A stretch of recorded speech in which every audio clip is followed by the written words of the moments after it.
English conversation. Data scientist job interview. Data scientist job interview, first impressions. Characters. Interviewer, Mr. Harrison, senior data manager, professional, direct, and observant.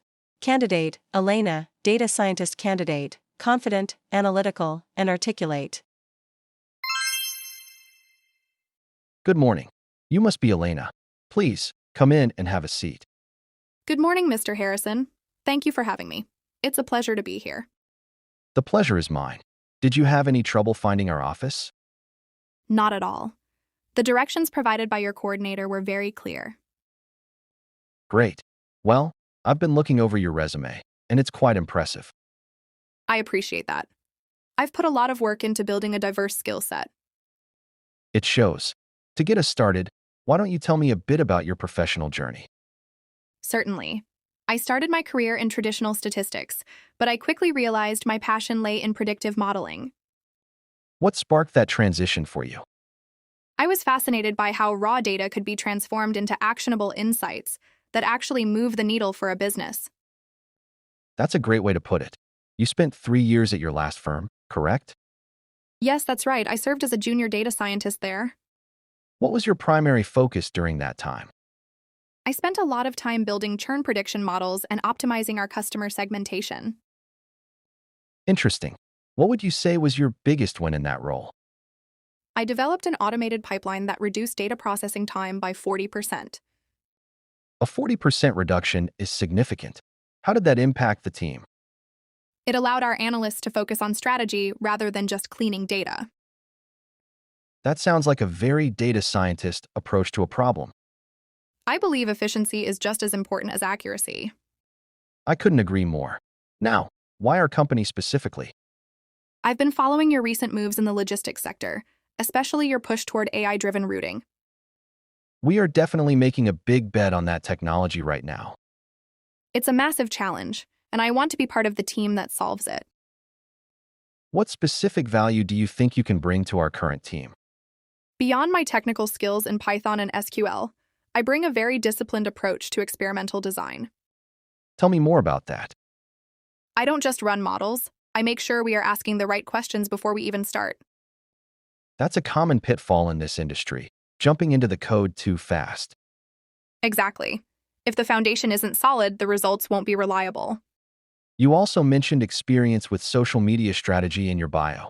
How does that translate to data science? It taught me how to visualize data for an audience that isn't necessarily math-heavy. Visualization is key. Our executives love a good dashboard. I enjoy the challenge of making complex trends look simple and intuitive. Where do you see yourself in the next 5 years? I hope to be leading a team of scientists, perhaps focusing on ethical AI implementation.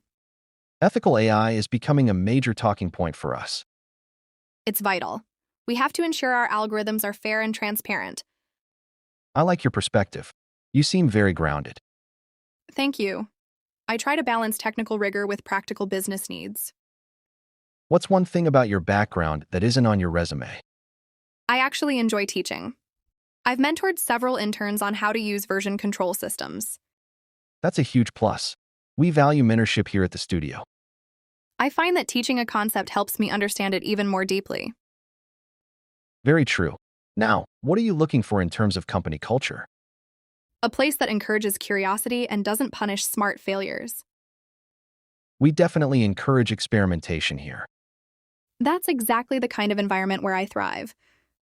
Well, Elena, this has been a great start to our conversation. I've enjoyed it as well. I'm looking forward to diving deeper into the technical side. Perfect.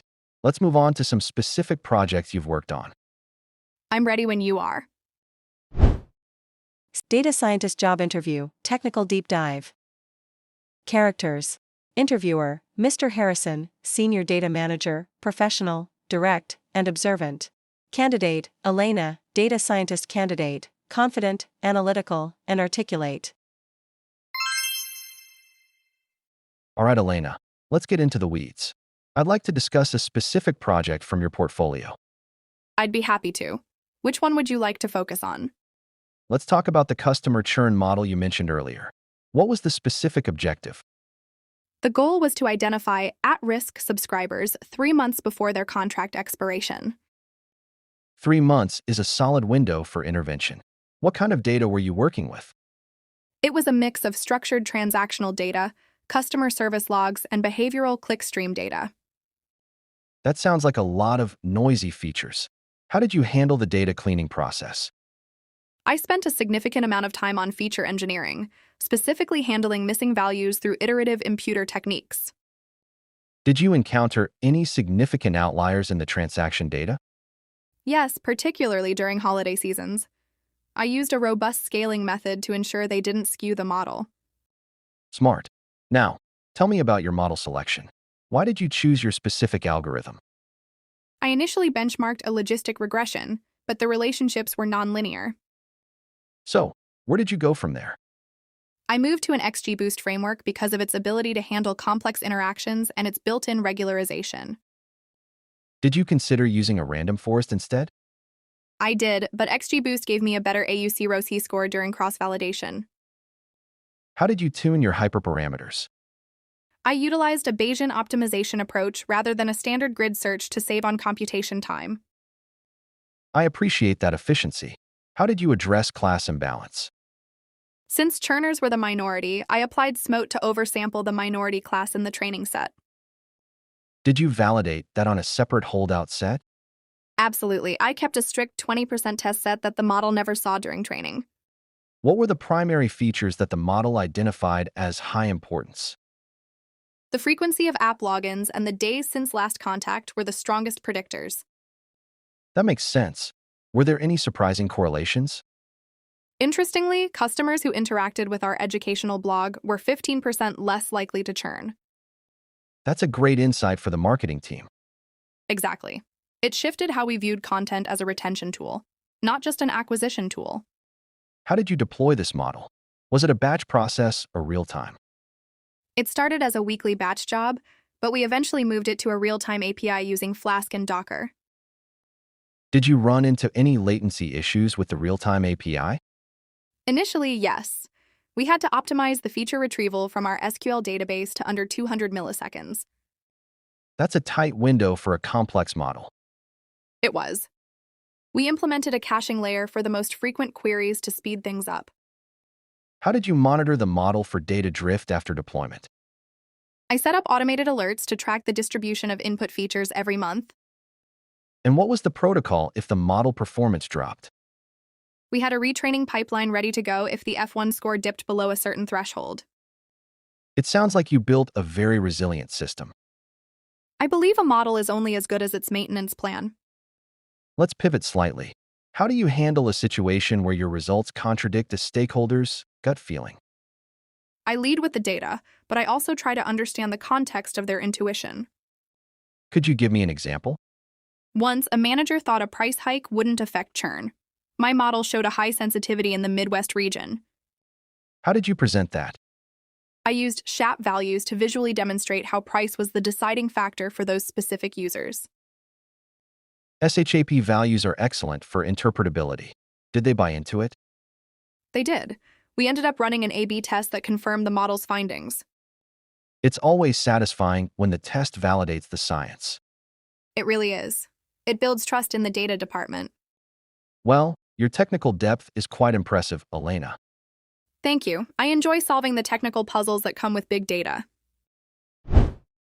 Data scientist job interview, business impact. Characters. Interviewer, Mr. Harrison, senior data manager, professional, direct, and observant. Candidate, Elena, data scientist candidate, confident, analytical, and articulate. We've covered your technical chops, Elena. Now let's talk about this so what.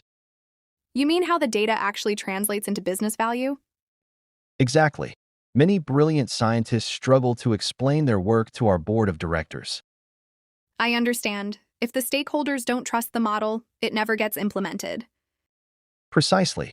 Imagine you've built a model that suggests we should cut marketing spend in a high-performing region. That would definitely raise some eyebrows in the marketing department. The VP of marketing is skeptical. How do you approach that meeting? First, I wouldn't lead with the math. I'd lead with the potential cost savings. That's a good start. What's your next move? I'd show them the diminishing returns curve through a simple visualization. So, you're showing them that more money doesn't equal more growth at that stage? Exactly, I'd demonstrate that we've hit a saturation point in that specific market. What if they argue that brand awareness can't be measured by your model? I'd acknowledge that brand equity is real, but I'd point to the conversion data. It sounds like you're comfortable with a bit of pushback. I see pushback as an opportunity to refine the business logic behind the model. Let's talk about ROI. How do you quantify the success of your data projects?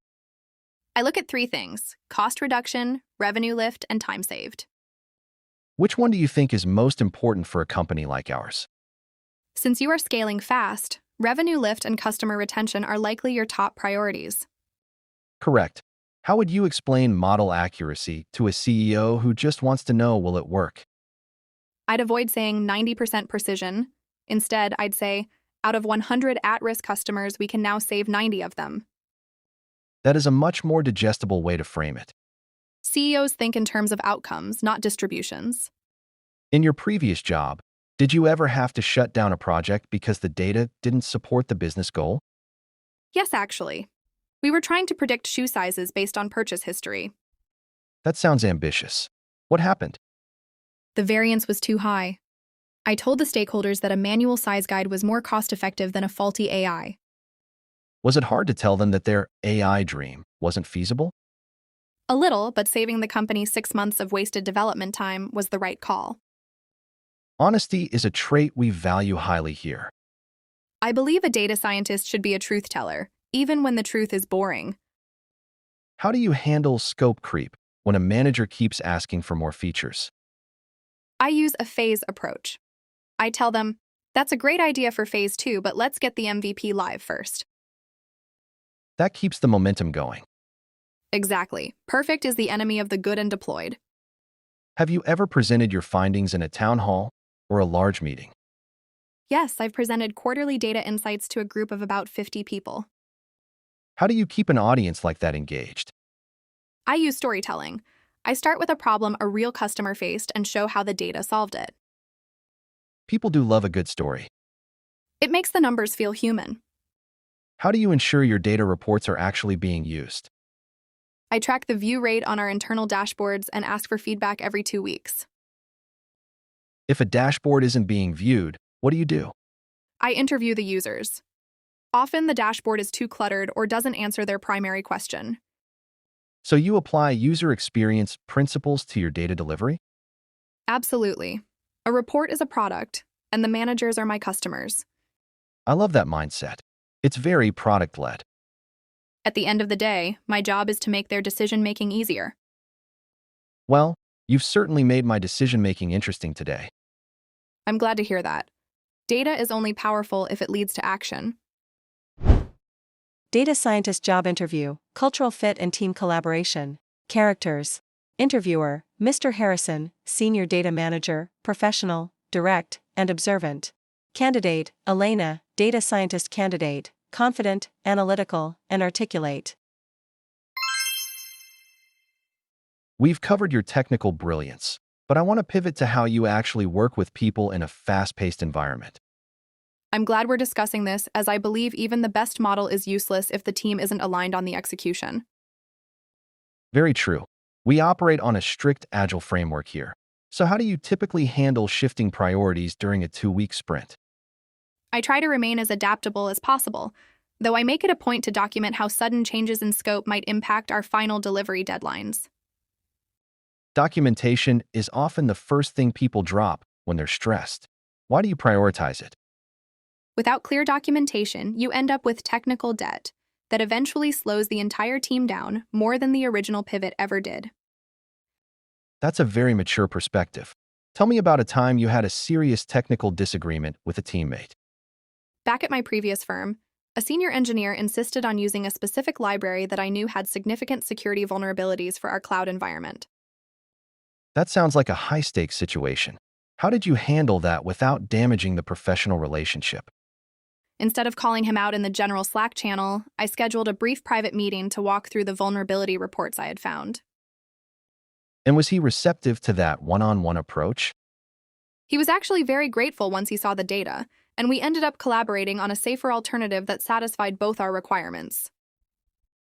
Communication is half the battle. How do you approach peer reviewing someone else's code? I see code reviews as a teaching tool rather than a gatekeeping mechanism, so I always try to provide constructive feedback, rather than just pointing out errors. Could you elaborate on what constructive feedback looks like in your workflow? Rather than saying this function is slow, I might suggest a vectorized approach in NumPy and explain how it optimizes the memory usage for our specific dataset. I like that. It keeps the ego out of the equation. Exactly. At the end of the day, we all want the same thing, which is a stable and efficient product for the end user. We have a lot of tight deadlines here. How do you manage your mental energy when a project hits a major roadblock? I'm a firm believer in the Pomodoro technique to keep my focus sharp, but I also know when to step away from the screen for 5 minutes to clear my head. Some people think taking breaks is a sign of weakness in a high-pressure tech culture. I actually argue the opposite. Staring at a broken script for 4 hours without a break is much less productive than taking 5 minutes to gain a fresh perspective. You're speaking my language. Now, how do you feel about mentoring junior analysts or interns who might not be as fast as you?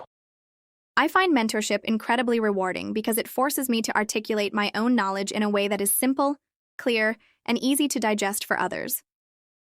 What if a junior team member makes a mistake that causes a minor data leak or a system crash? My first instinct is always to blameless post-mortem the situation, so we can identify the systemic failure rather than just pointing a finger at an individual. That's a very modern leadership trait. Why avoid the blame? Because if people are afraid of being blamed, they will start hiding their mistakes, and that is where the real long-term danger lies for any tech company. Spot on. How do you handle imposter syndrome when you're presented with a tool or technology you've never used before? I acknowledge that I don't know everything, but I lean on my ability to learn quickly by diving into the official documentation and building a small sandbox project. We use a lot of proprietary internal tools. Are you comfortable with a steep learning curve? I actually thrive on it. I find that learning a new stack keeps me from becoming complacent and helps me stay at the forefront of the industry. How do you contribute to a positive team culture outside of just doing your assigned tasks? I've always been the person who organizes small knowledge-sharing sessions where we can all talk about a new paper or a cool library we discovered over the weekend. Those lunch and learns are vital for staying competitive. They really are, and they help build a sense of community that goes beyond just being coworkers who happen to sit in the same office. They really are, and they help build a sense of community that goes beyond just being coworkers who happen to sit in the same office. I prefer a quick asynchronous update on Slack for the small stuff, but I value a face-to-face huddle when we need to brainstorm a complex architectural decision. I agree. Too many meetings can kill productivity, but too little communication can lead to total chaos. It's all about finding that Goldilocks zone where everyone is informed, but no one feels like their time is being wasted in unnecessary Zoom calls. Let's talk about feedback. How do you react when you receive a performance review that is less than perfect? I view it as a roadmap for my professional growth, and I usually ask for specific examples so I can create a concrete action plan to improve. So you don't take it personally? Not at all. I'd much rather know exactly where I'm falling short so I can fix it than continue underperforming without even realizing there's a problem. That level of self-awareness is exactly what we look for in our senior track candidates. I think it comes from years of debugging code. You learn very quickly that you have to be honest about where the errors are coming from. Haha, that is a very accurate analogy for life in general. It really is. You can't fix a bug if you're too proud to admit that your logic might have been flawed in the first place. Well, Elena, you've given me a lot of confidence in your ability to integrate into our team culture. I'm glad to hear that because I truly feel that my working style aligns perfectly with the values you've described today. Great. Let's take a quick break, and then we'll wrap things up with some logistics and your final questions for me. Sounds like a plan. I'll see you in a few minutes. Data scientist job interview, expectations and next steps. Characters. Interviewer, Mr. Harrison, Senior Data Manager, Professional, Direct, and observant. Candidate, Elena, data scientist candidate, confident, analytical, and articulate. All right, Elena, we've reached the final stage of our interview today, and I want to give you the floor to ask anything on your mind. Thank you, Mr. Harrison. I've actually prepared a few questions because I believe that understanding the long-term vision of the data department is just as important as the day-to-day tasks. I appreciate that level of preparation. It shows you're thinking about your future within the company rather than just looking for a job. Exactly. To start, could you tell me more about how the data science team's goals align with the company's broader strategic roadmap for the next 2 years? That's a deep question. Essentially, we are transitioning from being a reactive, reporting-heavy department to a proactive, AI-first organization that drives product innovation. That sounds like an exciting transition to be part of, especially since it implies that the leadership team truly values data-driven insights over traditional intuition. We definitely do, though we still face some challenges with data silos between our logistics and marketing departments. Speaking of data silos, what does the current data infrastructure look like? And are there plans to migrate toward a more unified cloud-native architecture in the near future? We are currently in the middle of migrating our legacy on-premise databases to a modern Snowflake environment on AWS to improve our processing speed and scalability. That's a massive undertaking, but it will certainly make the lives of your data scientists much easier when it comes to accessing clean, centralized datasets for modeling. That is the hope, although the migration has been a bit slower than we originally anticipated due to some complex security compliance requirements. I can imagine. However, I found that taking the time to get the security and governance right at the beginning prevents huge headaches further down the line. You're absolutely right about that. Do you have any other questions regarding the team structure? Yes. I'm curious about the typical career progression for a data scientist here. What does the path toward a senior or lead role look like in terms of responsibilities? We offer two distinct tracks, a management path for those who want to lead people, and an individual contributor path for those who want to remain deeply technical experts. That is great to hear, as it shows you respect different professional strengths and allow people to grow in the direction that best fits their natural talents. We try to be flexible because we know that a brilliant researcher doesn't always want to spend their entire day in budget meetings and performance reviews. I completely agree with that philosophy. Personally, I enjoy a mix of both, but I want to ensure I keep my technical skills sharp, regardless of my title. We provide a dedicated budget for professional development, including certifications and conference attendance, to help our team stay at the cutting edge. That is a fantastic perk, and it reinforces my impression that this company views its employees as long-term assets rather than just temporary resources. Now, let's talk about the logistics. What are your expectations regarding the start date and the hybrid work arrangement we mentioned in the posting? Given my current commitments, I would be able to start in 3 weeks, and the 3 days in office hybrid model you described fits my working style perfectly. 3 weeks works for us.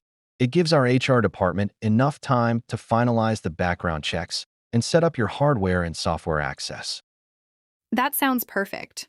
Regarding the equipment, do you typically provide standardized MacBooks for the data team, or is there an option to use a Linux-based environment? We generally issue high-spec MacBook Pros, but we are more than happy to accommodate a Linux setup if that is what makes you most productive in your workflow. I appreciate the flexibility. While I'm comfortable with macOS, I often find that a Linux environment is much more efficient for heavy-duty local development and containerization tasks. Noted. Now, regarding the next steps, I will be meeting with the rest of the hiring committee tomorrow afternoon to discuss all the candidates we've seen this week. I understand. When can I expect to hear a final decision or a request for a follow-up conversation regarding the offer details? You should receive an update from our recruiting coordinator by Tuesday of next week at the latest, as we are looking to move quite quickly on this role. That's a very reasonable timeline, and I appreciate you keeping me informed throughout the process so I can plan my next steps accordingly. Of course. Is there anything else we haven't covered today that you think is important for me to know before we wrap this up?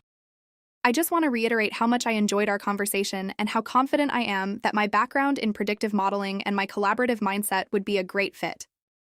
Your confidence is well-founded, Elena. You've given us a lot of great information to consider, and your technical depth really stood out during the portfolio review. Thank you, Mr. Harrison. I truly believe that the challenges your team is facing with AI-driven routing are exactly the kind of problems I am most passionate about solving. It's rare to find someone who possesses both the technical know-how and the ability to articulate the broader business value as clearly as you have today. I've learned over the years that if I can't explain the value of my work to a stakeholder, then the technical complexity of the model doesn't really matter in the end. That is a very wise realization.